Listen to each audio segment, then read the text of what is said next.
ఓం నమో వెంకటేశాయ. ఈరోజు మనం చాలా పవిత్రమైన ఒక వ్రతం గురించి తెలుసుకుందాం. అదేనండి శ్రీ వెంకటేశ్వర స్వామివారి 7 శనివారాల వ్రతం. ఈ వ్రతాన్ని చాలామంది భక్తులు ఒక నమ్మకంతో చేస్తున్నారండి. ప్రతి శనివారం స్వామివారికి 7 దీపాలు పెట్టుకుంటున్నారు. దీపం అంటే వెలుగండి.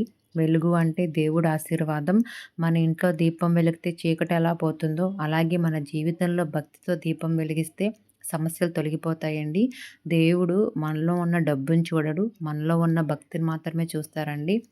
మన జీవితంలో ఎన్నో సమస్యలుంటాయి. డబ్బు, ఆరోగ్యం, కుటుంబం, మనసు ప్రశాంతంగా లేకపోవడం ఇలాంటి ఎన్నో సమస్యల నుంచి, కష్టాల నుంచి బయటపడేసి ఒకే ఒక్క వ్రతం మన పెద్దలు చెప్పిన వ్రతమేనండి.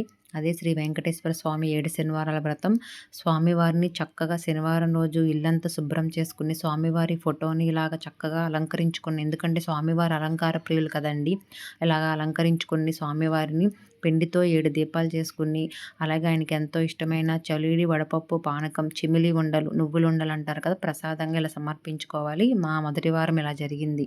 వీడియో గనుక నచ్చితే కామెంట్‌లో గోవిందా అని పెట్టండి. Thank you for watching.